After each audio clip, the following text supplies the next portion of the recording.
Hello everyone, welcome back to Get to the Plot Film Club, the official podcast. Thank you so much for joining me this week. I hope you're having a lovely day wherever you are, and I hope you're enjoying the weather. It's actually been a lot better, I think, than last week. I don't think it's been 30 degrees as much as it was before, and I'm also filming this early in the morning, so I'm actually an appropriate temperature for once, so I shouldn't look like I've just had a shower by the end of the episode. But yeah, I'm very excited. It's Hot Fuzz week. I'm so happy. When I saw it on ITVX, I genuinely was like, I have to make this the pick of the week because it's just one of those films that I recommend it to so many people and they're like, oh yeah, maybe I'll get round to it. But no, it's just one of those films I feel like everyone just needs to tick off, whether you love it or you hate it. But most people do love it because it's honest. I just think it's so fantastic. It's so clever. I think for me, I love a full circle moment within a film. This movie has so many of those moments. It's actually just sensational how many times they refer back to the beginning. And it's one of those things, I love it when films can hold something up and go, it was right in front of your face and you missed it. Like, yeah, it makes me feel stupid, but then I'm like, mind's blown, you know? Anyway, so yeah, I'm going to tell you a few fun things about the filming of Hot Fuzz and also just some of the things that impacted the way that it turned out in the end. There's so many interesting things about this movie. I promise you, it'll become one of those movies like Lord of the Rings. You know when you're watching it and then there's a moment and then you're like, pause, I just need to tell everyone this really fun fact I know about this movie, and then you carry on watching, but you end up pausing it like at least 15 times during the watch. So enjoy that. You're going to have so much new knowledge. And also, when we get onto the reviews, there was definitely more people that agree with me that it is a blooming good movie. But there are a few people that actually kind of said, I don't like these aspects, which I want to talk about. I'm really interested to know why some people didn't get on with some certain things. And yeah, I'm so excited. So let's get on with it. So this movie was written by Edgar Wright and Simon Pegg. They are just such a crazy good duo. I do think, though, I was talking to my friend about this the other day, I saw The Running Man, which came out this year, the one with Glenn Powell in it, and Edgar Wright directed that movie. He also wrote it. We were both saying we just think that his movies just don't hit since they stopped writing together. I don't know, like, I did like The Running Man. I thought it was a really good movie, but it dragged. There was a point where it kind of just goes off and it doesn't feel like it's really going anywhere from that. If anyone's seen it, I'm not going to spoil it, but there's a moment when Glenn Powell is in a car with a woman. That's all you're going to get. But I just personally think from that point onwards, it doesn't go, well, it does go places, but it takes ages to get to the point.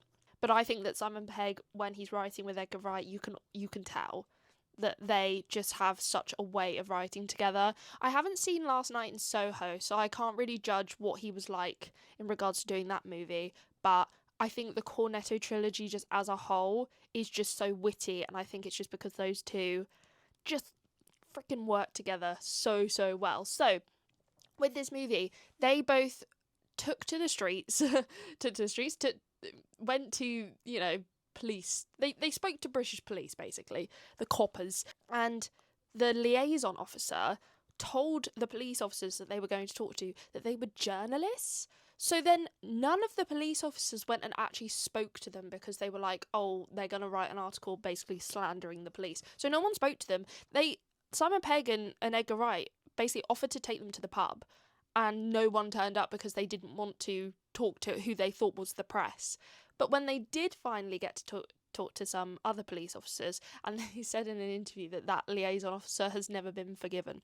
But when they finally did get to speak to some police officers, one of them said, I like to think my office is out on the streets, which they used that line in the movie. So props to you if you were the police officer that gave them that line.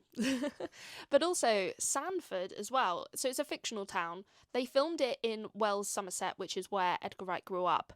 And Sandford is actually the name of a fictional village that police officers refer to, or they go to when they're doing like practice drills and emergency drills for when you're training. So they use Sandford as the village in the film. I just think that's so clever. It's just, again, like, even when it comes to researching the movie, there are still kind of full circle ideas that they've used within filming and how they referred back to police officers in real life.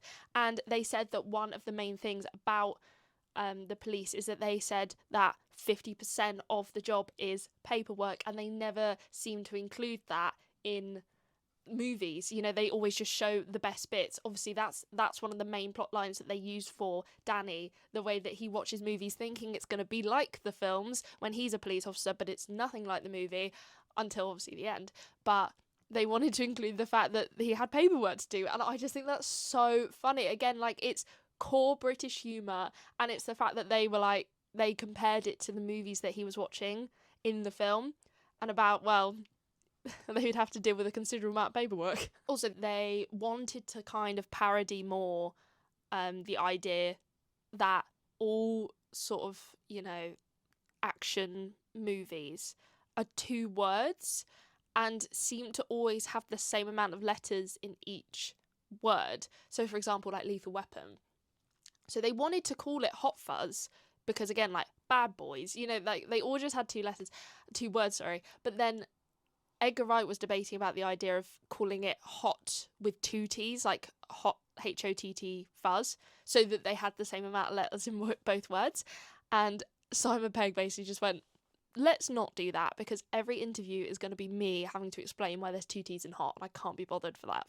So one of the main things as well when they were writing the script was that they were going to include a love interest for Nicholas, which I think a lot of people actually know about this movie, but you might be new to this fact, so listen up. So yeah, they originally had a love interest called Victoria, and she was going to be in Sanford, and I think she was going to be a police officer, but then I think they just decided that there was no point because they wanted to focus more on the friendship between Danny and Nicholas, but they gave a lot of Victoria's lines to Danny and didn't do anything about it. So, for example, the scene where he says about the monkey, where he's like, I want it for you, that was meant to be a line directed at Victoria.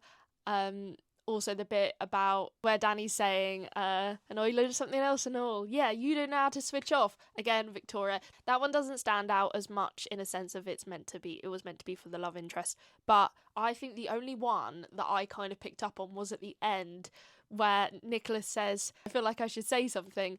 And Danny just goes, you don't have to say anything at all. And that, for me, in my head, I'm like, that's where they kiss. Often during filming, lots of the tourists that were in that town thought that Nick Frost and Simon Pegg were actual police officers, and instead of just saying, oh no, we're filming a movie, they actually went along with it and tried to help people with like directions and stuff, and they claimed it made them feel more powerful and helped with the role. So like I said, it's the actual village where Edgar Wright grew up, and also the Summerfield shopping supermarket was where Edgar Wright used to work when he was a kid. He used to stack shelves there. And he said that he did almost call Simon Skinner by his actual manager's name, which was Stockwell, but then he thought it was a bit too on the nose to call him Stockwell. And in one scene in the supermarket, you can actually see Edgar Wright stacking shelves. It's a very much blink and you miss it cameo, but he is just in the background stacking shelves, which is so iconic. This movie had a lot of cameos. A lot of them actually were uncredited in the movie, funnily enough. For example, Peter Jackson, who plays the Santa that stabs Nicholas in the hand. Peter Jackson is the director of Lord of the Rings, but again, he's just a sort of there for 2 seconds and he's gone. Cate Blanchett was in it. You might not have noticed, but she was actually playing Nicholas Angel's ex-girlfriend in the hazmat suit, so you don't even see her face. And again, I don't think she's credited in the movie. But also, the only other person that I saw that wasn't was Steve Coogan, and he's quite a prevalent part in it. Like, yeah, don't get me wrong, again, he's only in one scene, but he's after Martin Freeman and before Bill Nighy, but he's uncredited, which really did surprise me. And also Jim Broadbent, who was in the movie, he actually asked Simon Pegg and Edgar Wright if he could be in the movie because of how much he loved Shaun of the Dead. So they gave him the part of sort of the unassuming police sergeant, and he was really chuffed with being in it. His wife's name, or his dead wife's name in the film, was meant to be Iris, but he'd actually just released a movie called Iris, and he thought that everyone would assume it was meant to be linked, so they changed it to Irene instead. And also, just for anyone who doesn't know, obviously, about the fact it's called the Cornetto Trilogy, which is a combination of Shaun of the Dead, then Hot Fuzz, and then A World's End. So the reason it's a Cornetto Trilogy is because in Shaun of the Dead, one of Edgar Wright's hangover cures was a cornetto. That's why Nick Frost in Shaun of the Dead asked for a cornetto. Now, obviously, they go for the strawberry flavour because it's meant to represent blood. In Hot Fuzz, they go for the vanilla flavour because it's blue, like the police. And in A World's End, they go for the green flavour, which is peppermint. Apparently, that's meant to represent like science fiction and extraterrestrial life. Don't really know. Well, I guess green does. But when I saw peppermint, I was like, oh, okay. Aliens. Timothy Dalton, who played Simon Skinner in the movie, he was asked to be in the movie. Edgar Wright kind of knew that he would be the best person to play that character, and as soon as they did the first read through, they knew that he was just the perfect cast for it. And also, it was Timothy Dalton's idea to have the mustache just to make him a little bit more sleazy. But also, when they were filming the scene where Nicholas Angel and Simon Skinner are in the office and they're talking, they filmed all of Simon Skinner's shots first on one day, and then the next day they turned to film the angle, which is where Nicholas Angel is. Apparently, Timothy Dalton actually came in again, got into costume and sat in the other chair, even though he wasn't being filmed that day. But it just showed them like how incredibly professional he is. It's always nice when you know that the craft of being an actor is still the more important thing than it is just to be in the movies. This was a really interesting thing that I found out about kind of the worlds, like when movies kind of connect. And this isn't actually really to do with just the Cornetto trilogy. It's actually to do with 28 Days Later. Basically, in Shaun of the Dead, they included the idea that their zombies came from rage-infected monkeys, which is a reference to 28 Days Later. However, when they made 28 Weeks Later, they say that the cottage at the start of the movie is in Sanford, which is so bizarre. I don't like the fact that they've literally just taken little references from each other. I don't know, that's just so funny. I kind of like that. It creates kind of like a bigger cinematic universe within all movies, and I think people should do that more. I think directors should do that more, just to like poke fun at each other. I think that would be great. And one thing that you may have probably already caught during this movie is that the fact that they never say greater good once. They always have to say it twice. So there's always someone to repeat it, even before the end when they, Nicholas Angel will say it and then everyone else goes the greater good. Even at the beginning of the movie when Nicholas Angel says it and then it's repeated by Inspector Butterman afterwards. It's just little things like that. It's just so clever, and this is why I just love Edgar Wright as a director. He probably is actually my favourite director until I can think of another one that I like. So on to your fantastic reviews. I have to kind of be a bit quick with this episode. I'm actually off to a tap class after this, so I only have like 20 minutes to film it and then I need to go. So yeah, really loved all your reviews. I especially just loved reading just the ones that were like 5 out of 5, loved this movie, would recommend. They're my favourite reviews to read because it makes me feel like I've picked a good choice. But I've only included like small bits of people's reviews this time because I actually wanted to include everyone. I think everyone wrote such fantastic stuff, especially Ella. She gives like full bullet point reasons as to why she loves and or didn't like it, and you need to have a little read if you haven't already because it is just really good. But I'll get onto that one in a minute. I'm going to start off with Charlie. Charlie gave it 5 out of 5, and Charlie said, "One of my favourite movies that my dad forced me to watch. It was the only one where I was able to guess the twist before him. Also, I do love a good bit foreshadowing. Definitely 5 out of 5. Yeah, like, it's when people come from like a nostalgic perspective of a lot of movies, they're always the ones that make me so happy, and they're usually the people that will give it like 5 out of 5 because they remember watching it with their family. But yeah, like you said as well, the foreshadowing is so freaking good. But I think I don't want to talk about other things before then I get to it in other people's reviews. So, Izzy gave it 5 out of 5. It is now one of my most favourite films. I was laughing, then almost crying when I thought Danny portrayed Nick. Then when Danny almost died, I had my heart racing. I loved how funny Nick's reaction was when it all was revealed, and I thought the full plot was so good. Definitely will rewatch. And I can't believe I haven't watched it sooner. I have nothing negative to say. I think it hits the mark perfectly. I think you've depicted perfectly my emotional journey that I had with the movie when I first watched it.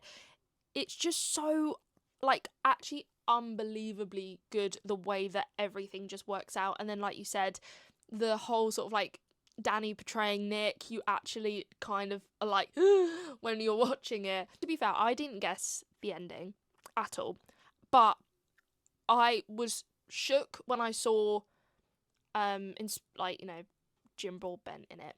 But then when it got to Danny, I was like, oh, wait, hang on. That's crazy. I think, to be fair, though, I think what I do really like about this movie is that it's not trying to plot twist you like crazy.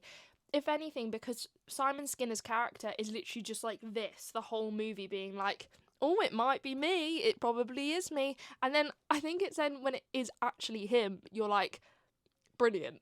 Because you think, obviously, they're meant to be the red herring, and yet it's actually everyone. That's the one thing I love about this movie, is that I love it when it does kind of feel obvious, but then you're like, oh no, it can't be. And then it is. And then I think that's a better plot twist as to it being someone you completely did not guess. Ella gave it 4 out of 5 stars, and also there's 2 Ellas. The other Ella I was referring to gives it 3.5, but we'll get to that. So, Ella gives it 4 out of 5 and says, my only real issue was the editing. The quick cuts and fast-paced montages, mainly at the beginning, really weren't for me, and it took me a while to get into it. But once the murder mystery kicked off, I was completely hooked and had such a fun time with it. Overall, it was a really entertaining watch. I found this really interesting, the fact that you didn't feel like the way that it was edited was for you. I actually was really intrigued by that, because I think that is really like Edgar Wright's style. He loves doing the fast pace, zoom ins, next scene, like that's very him. So the fact that you weren't really into it really does intrigue me. I'd love to know if you have seen the other Cornetto trilogy movies, because obviously that's kind of what he does throughout all of them. I think personally, actually, I think he does it the best in World's End, because he does it a lot with the pints in the film. Like, it's quite repetitive, but I think that he does it the best in that, because again, when you keep seeing the same thing, you don't always have to like panic that you're missing something, which is quite good. But yeah, let me know, Ella. I'd love to know if you've seen the others and what you think of it in the other ones if you have. Lovely. So then the other Ella that I'm about to refer to, that I was saying you must read her review, it's fantastic. I'm only going to read some of the things she didn't like, because I want to explore why some people didn't get on with it or didn't like certain aspects.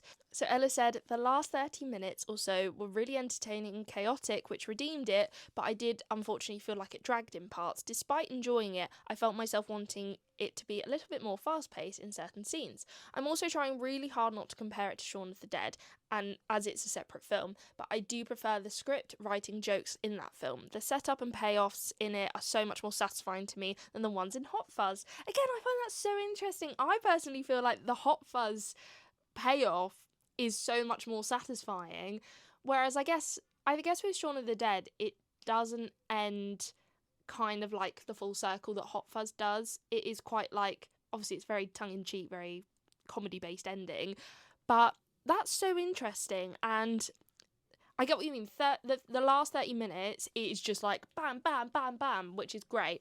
But I get what you mean. I think personally there's one scene that does. Actually, it's really hard because I don't think any of them drag. This is so bad because I'm so biased to this movie because I love it so much. I guess maybe the flow of it into the beginning is a little bit slow, like into the village, because there are a few scenes obviously where they're waiting in the car and things like that. They go to the supermarket. It is very sort of building up the tension, I guess, building up the context of the village. So it does take a little while to get into. However, obviously, like you said, by the end, it's just such a good time. But I think, yeah, comparing it's difficult, like you said, because they're different movies. They're not obviously sequels of each other, but it's all Edgar Wright, you know, he does them all very similarly. But I get what you mean, though. The jokes in Shaun of the Dead are really are really funny. Like, get fucked, Four Eyes. That is one of my favourite lines, and I'd love to quote it more often, but I don't think I'd have many friends afterwards, or at least any friends with glasses. Kat gave it 5 out of 5, and Kat said, I know on a rewatch it does seem kind of obvious who the killers are, but I remember first watching it, I had convinced myself they were all red herrings, and I was telling my friend, I bet it's the living statue, because I expected such a wild plot twist. That's so valid. Yeah. To be fair, the plot twist for me, when you see the living statue in the ground, dead, the fact he's still frozen is so funny. I think also when you see the youth from earlier that was caught stealing down there as well, that bit actually was probably the most shocking for me, the fact that they were all dead. And also the caravans. Like, genius, loved it. Anyway, Magda gave it 3 out of 5. Why? And said, I loved the humour and I liked the absurdity of the motive. I found it quite refreshing and fun that the crimes weren't really connected, but also, even though the dialogue was well written, I noticed that the people of Sanford felt a little bit like one person. They didn't have distinct personalities, they spoke in a similar way. That was something I found quite annoying. Overall, I enjoyed it. Nothing really deep, but fun. I mean, yeah, it's not really that deep, but fun. The fact that they're like one person, I kind of get what you mean. Actually, they are kind of all very similar. I find that all the women are very similar. I think Simon Skinner just liked being a murderer. To be fair, he wasn't all about the town. He just liked killing people. But with Jim Broadbent's character, he's quite similar to the guy in the pub, I think. But I just love Jim Broadbent so much. I'm just going to go on a little rant for a quick second. I don't think that Jim Broadbent has ever been in a bad movie, or at least I don't think a bad movie has ever had Jim Broadbent in it, because I think he just carries movies. Like The Borrowers, what a movie. Paddington, and obviously Paddington 2, he's in that. Robots, you know what I mean? Like, you could actually go through this man's whole film list of everything he's been in, and I genuinely don't think there's a bad movie there. He was Harold Fry, for God's sake. I haven't even seen that movie. I know for a fact it's great because Harold Fry is just so sad. Get on that. I think let's find out together. I'll do some research and I'll let you all know if Jim Broadbent has ever been in a bad movie. Bridget Jones, for goodness sake. Anyway, sorry. Gonna move on. And finally, Beth's my sister's name, so you've got a pretty cool name, Beth. Beth gave it 5 stars, and Beth said, this is one of my favourite films ever, so I immediately jumped to rewatch it as soon as I saw it. It was the film of the week. Literally everything about this film is perfect. I'm obsessed with the way a lot of the scenes were filmed and transitions between scenes. Also, I just love how every small piece of info that you think is just a passing comment becomes relevant at some point. It's just so well written. Yeah, I think that's why the script carries this movie hands down. And then obviously by the fact that Edgar Wright is so clever with the way he films it and the way he's edited the movie, it just then all holds up so perfectly together. The script is just so good. I just feel like there aren't as many films that have come out recently where the script is just the perfect baseline. I think a good example though of a film that's come out recently that has a great script, I think, is Obsession. I think that's why it's done so well, because without like a good plot and some cracking writing, you're not going to get anything out of it. So, exactly. Thank you very much all for joining me on the Hot Fuzz appreciation episode. This has been so fun to film because I just love talking about it. And it's just also so interesting, like the different things that they put towards this movie. But thank you all so much for listening. Thank you all again. I never say thank you actually to the people that leave the reviews. Thank you, for everyone that's left a review so far. Thank you so much, because I so enjoy reading them. If you guys also want to discuss on the Substack, you are absolutely more than welcome to. If you want to have a conversation, if you want to challenge someone's ideas, if you want to ask more about why they didn't like a certain aspect, then do it. I want to hear it. I love reading it. Honestly, this is why I created the film club, because I just wanted to create a community where everyone can just talk at each other, or talk with each other, not at each other, but you know what I mean. But yeah, thank you all so much for joining me. I hope you have a wonderful week, and I will see you tomorrow for the reveal that we already know what's happening. It's the Odyssey, and also let me know if you've already seen it, because I cannot wait to hear what you guys think. I'm seeing it on Tuesday, and I will sure as hell let you all know what I think. But yes, have an amazing week. Love you all, and I'll see you very soon. Bye!